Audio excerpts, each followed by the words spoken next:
VT KnowledgeWorks introduces.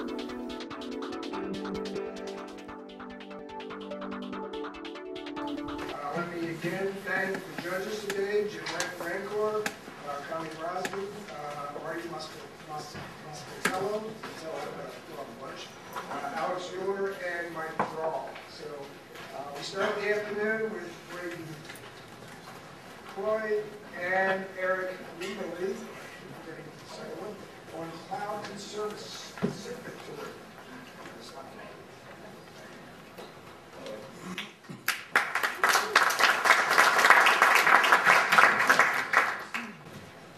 Hello everybody, my name is Braden Croy, and I'd like to introduce you to my company, Cloud Conservatory, the TED of music education. Before I get started though, I'd like to tell you the story of Louise Bio, Associate Professor of Music at New River Community College. We enter her story when she's living in Seward, Alaska, 130 miles south of Anchorage. She's a talented musician and aspiring pianist. However, there are no local lessons. She's unable to find anyone to teach her piano in her area. So she does what any dedicated musician would do. She would drive once every 3 weeks, 3 hours to Anchorage for an hour-long music lesson. Now, to me that just seems wrong. You're spending 6 hours in travel time, $30 in gas, and the opportunity cost associated with that. But what was she to do? There was no way for her to get music lessons in the comfort of her own home until Cloud Conservatory came along. Cloud Conservatory allows anyone, anywhere to access music lessons from their favorite musician or an accredited music teacher in the comfort of their own home through a webcam and an audio device. Now, there are millions of Louises out there, all over the world. And the U.S. Census Bureau estimates that in America alone, there are 19 million musicians. And the music industry is a $9 billion market. It's huge. And Cloud Conservatory, with a small percentage of that, could be a $50 or even $100 million company. However, there are competitors. When you have $9 billion at stake, you're going to have people competing for it. Today, I would like to point out 3 of those people. Miso Music, they're an interesting company. They were actually just on Shark Tank, and they raised $300,000 of $1 million round for their iPad app, which allows anyone to teach themselves music in a rock band fashion. What you do is you download the app, you download some songs from their app store, and you teach yourself the strings. It's essentially tablature like Rock Band that scrolls on your iPad and listens to what you play. It's music education, but it's self-taught, and there's no community around it. I can't interact with other users and figure out what I'm doing wrong with my finger placement. Berkeley Music, they're an offshoot of College of Berkeley, Berkeley College of Music. They're expensive. They're university accredited, and they do essentially group lectures through webcams of 125 different courses. But it's going to cost you $1,300 per course. If you want a certificate, one of their mini certificates, it's going to be $18,000 to $20,000 for a semester. But they're leading the way. ArtistWorks, on the other hand, what I consider Cloud Conservatory's greatest competitor, is doing great. A news article that I just read actually estimates that their 2012 profits, or revenue I should say, is actually going to triple in the year. And what they've done is instead of on-demand through webcams, they've implemented a video exchange. So as a user, I get to record myself playing something. I'll send it to my teacher, who I pay $20+ a month to. They'll record themselves critiquing my video and then send it back to me. They're doing amazing. And New York venture partner David Pacman has this to say: ArtistWorks is part of the general trend of social media breaking down barriers between artists and fans. They already have tens of thousands of users who are paying $20+ a month. However, it's the video exchange and it's not on demand. Cloud Conservatory though, we're going to have the on-demand, and we're also going to allow our users to interact with each other and create virtual bands. One of the really key selling points is being able to directly interact with your teacher so you can get that real-time feedback, and also the community members, because people who have gone through what you've gone through know best. So, how is Cloud Conservatory truly different? Well, it's our core technology. As mentioned earlier, actually in the opening address, we believe in Eric Ries's Lean Startup methodology. So we built our platform on WordPress and BuddyPress, using various plugins and APIs that really streamline the process. We're going to allow anyone, anywhere, through a webcam, an audio device, in their internet-connected tablet, mobile phone, computer, or even TV, to access these lessons. So, how exactly do we make money? And that's the important part. Like I said, we have private lessons, and we also have group master classes. Now the distinction here is a group master class is given with a master musician, such as Yo-Yo Ma or Edgar Meyer. We're going to go out and find these musicians and have them host the lessons on our site. The master classes, they're going to be premium, so they're going to be between $100 and $500, and Cloud Conservatory is going to take between 25 and 50% of that.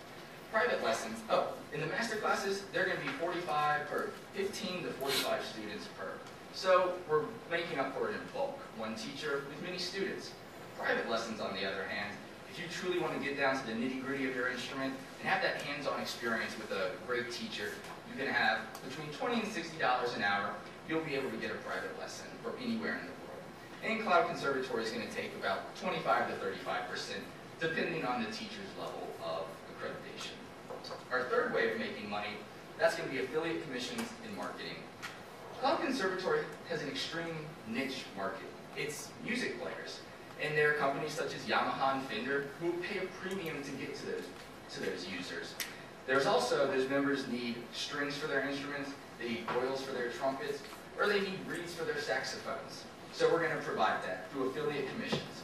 We're going to go to virtualsheetmusic.com and Musician's Friend, both the largest retailers in their own right, and we're going to allow them to sell products on our website. Essentially, you're going to be able to click through Cloud Conservatory on the product, purchase it from their website, and then come back to Cloud Conservatory, and we're going to take a percentage of that. Virtual Sheet Music is awesome, and they have a 30% commission with an unlimited cookie, so you're always making money from that user. Musician's Friend, they have a 6% commission. Now, more important than anything else is how we're actually going to implement this. And that's where Cloud Conservatory's business plan comes in. We've been spending numerous time talking to teachers, talking to students, and figuring out what truly needs to happen within this industry. And we believe that we've come up with a very viable plan for that. As you can see, we're going to expect to launch at mid-August, right around the time school's starting and people are getting back into it. And we're going to launch with 12 private lessons. Shortly after, or 12 private lesson teachers, that is. After that, we're going to shortly after that, we're going to launch our master classes. We're going to have 2 contributors for that and allow Cloud Conservatory to build up some traction before we start implementing other things, such as our mobile interface, which will allow you to use your cell phone if you want to take a lesson with. And then we're really going to look into the how we make music education easier. And that's where our interactive software is going to come in. Cloud Conservatory is pondering, shall we say, at this point, how we can do that. Whether it's directly writing on sheet music while you're in the webcam view, or if there's actually a whiteboard for teacher and user to actually interact on, both being able to write and share ideas that are nonverbal. What's important here is our investment rounds. Our first round, $5,000, that's been bootstrapped. The founder, myself, I've given $5,000 in cash and equipment to Cloud Conservatory, and it's allowed us to make it since January. However, I come to you today to ask for $25,000. Cloud Conservatory needs $25,000 to make it through its beta launch and into a solid marketing run. So, what do you actually get for that money, though? Well, this is how it's going to be spent. Content acquisition, product development, staffing, and marketing. Let's start with the most used, shall we say, staffing. Eric and I, Eric Wimberly, who's my programmer, he's the CTO, and myself, I'm a business development leader. We need help. Eric needs a programmer to help with the mundane tasks of programming, and I need help with the audiovisual professionality of our content. So, along those lines, the content acquisition. That money is going to be spent actually going out to these musicians, finding them, going to them to record master classes, or bringing them to Cloud Conservatory to host the master classes. Product development, well, that's going to include getting cloud server space, actually purchasing APIs that we need to, any other design or such that we need to actually bring Cloud Conservatory from concept to reality. Marketing, that's going to be the least, because our product itself lends itself to the social nature and the word-of-mouth referrals that so many teachers and music lovers are ready to share with the world. We're going to really incentivize that, so if a teacher brings on another teacher, they're going to get a better commission on their lessons. If a user brings another user, they're going to get a better deal on the lesson. So, if you invest this money, and if you're ready for Cloud Conservatory to make money, that's what we should look at next.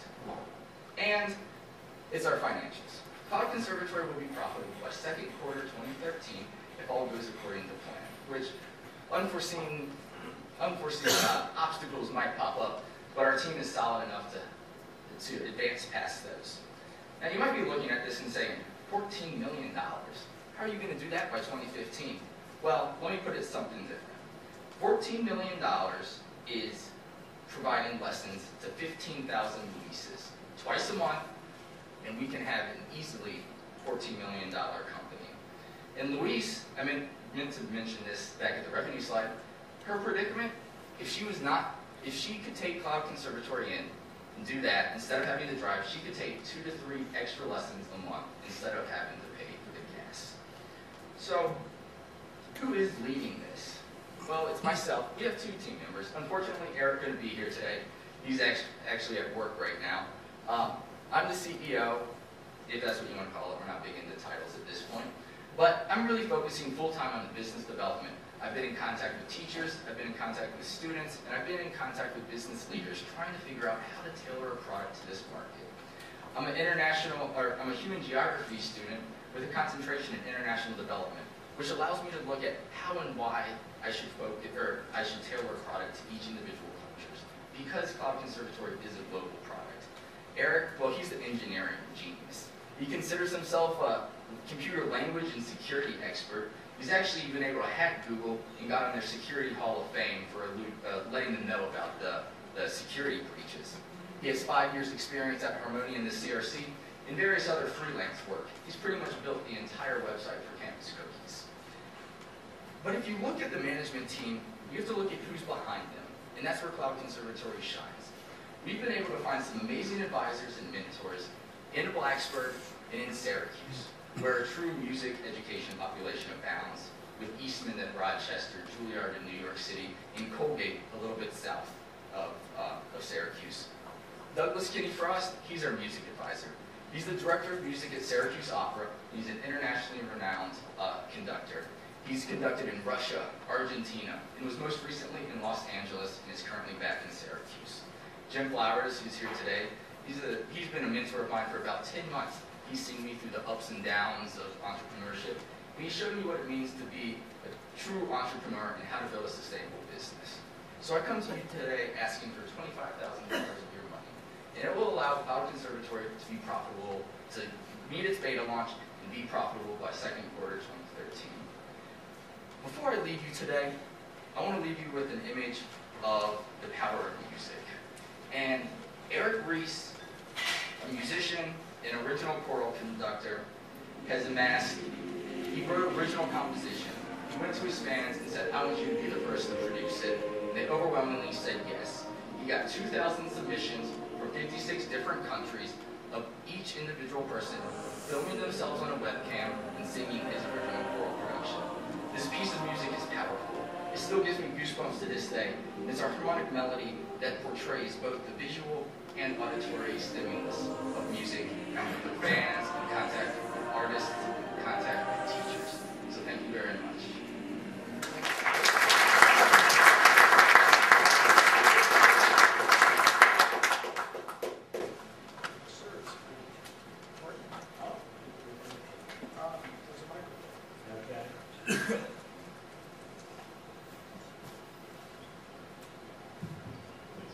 Okay, so Brandon, nice job. Thank you. You started off by on the $25,000 investment, and you said, what do you get for that $25,000? And then you went through the scenario of what you're going to use it for. Yes, sir. If I'm going to invest $25,000, write you a check today, what can I expect in return as an investor at not win? Are you talking in terms of equity, or what will that money actually purchase? I'm going to write you a check for $25,000 because of what you are going to do. Yes, what sir. can I, as an investor, expect back? You can Not expect. win. You can expect. No pressure. Well, Cloud Conservatory, it'll allow us to get through the beta launch. But with that, you'll also get equity in the company, and it will truly allow Cloud Conservatory to meet and exceed its expectations. We're going to go to musicians. We're going to use Douglas, who has extensive networks of famous composers, conductors, musicians, and authors who he's willing and able to get us in contact with. And it's going to get you also, and like I said, Cloud Conservatory pretty much has all of the equipment that it needs. So it's really going to focus on getting that product to launch, and then through the marketing campaign on until we can raise more money and be able to start expanding that network further and further. So the money truly goes into allowing us to build our network out and then actually get the product to market. Next question was in 2017, how much money does it get back? Oh, well, I guess that would depend on the deal that we worked out for equity. But, Does it get one share or 50% of the company? Which is a good question, because that's what you figure out before Yes. you ask for the money. no, I agree. And I really think that comes down to how, the deal that we work out with, because certain investors are going to offer other opportunities than other investors. I would have to look at, essentially do my due diligence in the process and figure out what it is, what type of contacts and what type of know-how you bring to the table, and then we can really figure out an equity arrangement.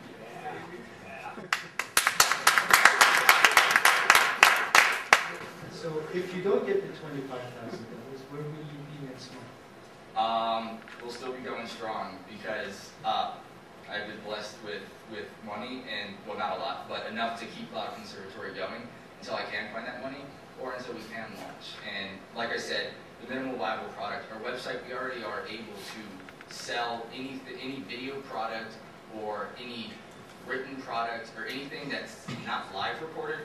If it's recorded and downloaded, we can already put it on our website and sell it. So we could actually start filming lessons and then selling those. If they wouldn't be the on-demand like what Cloud Conservatory is true, which is.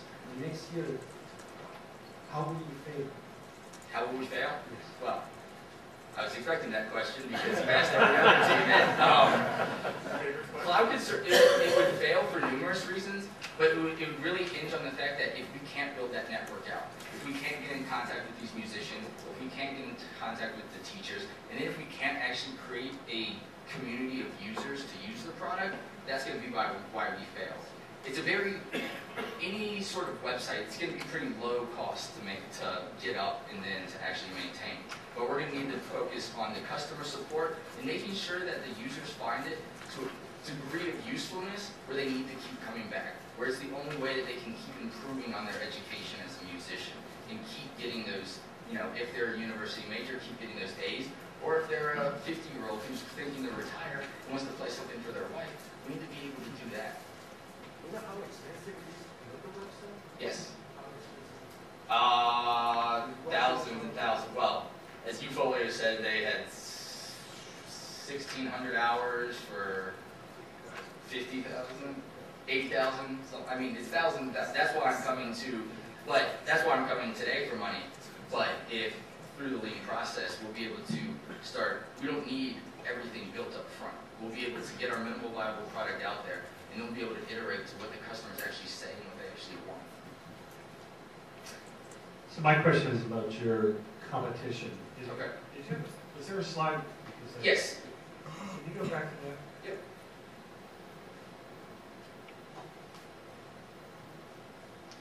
Gotcha, okay. So, all of these have been around for how long? Miso Music is a year or two old.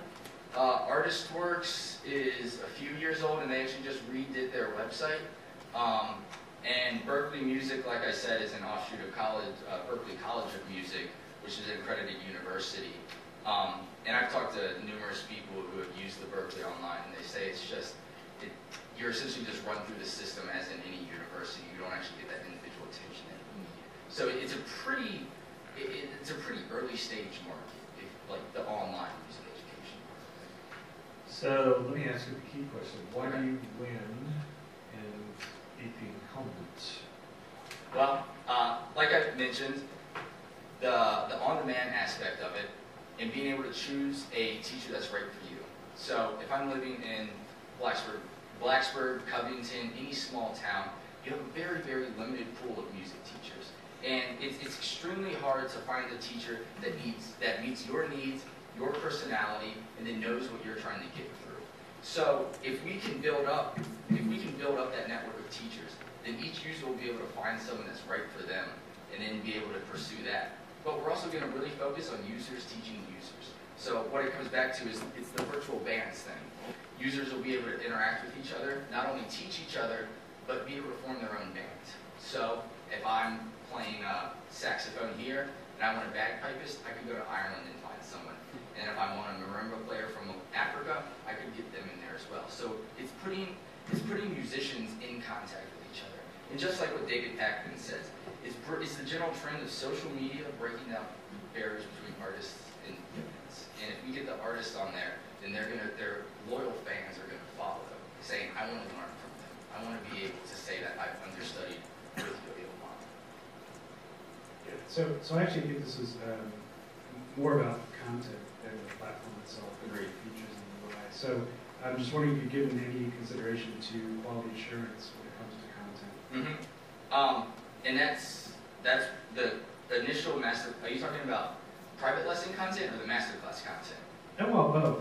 Yeah. So the masterclasses are all going to be hosted by Cloud Conservatory. That's what 28% of that $25,000 was going to go to. It was going to bring musicians to us, or we were going to go to them. And as anyone that takes their profession seriously, we're expecting these musicians and these teachers to uphold a level of quality. But in terms of video quality and audio quality, what a lot of teachers have done that are trying to do, some music teachers are trying to do this on their own websites, and they've had to vet their students' equipment first. So you essentially set up an equipment test, and then you make sure that the user's equipment is properly set up, and then you actually go into your learning sessions. And then the content itself, with the private lessons, we're going to have less to do with that because that's very private. It's very teacher-student type of communication and then guided route through how to learn to play an instrument.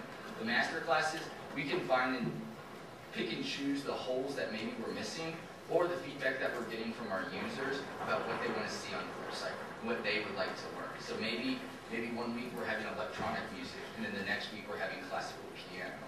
So it really allows us to tailor what the users want.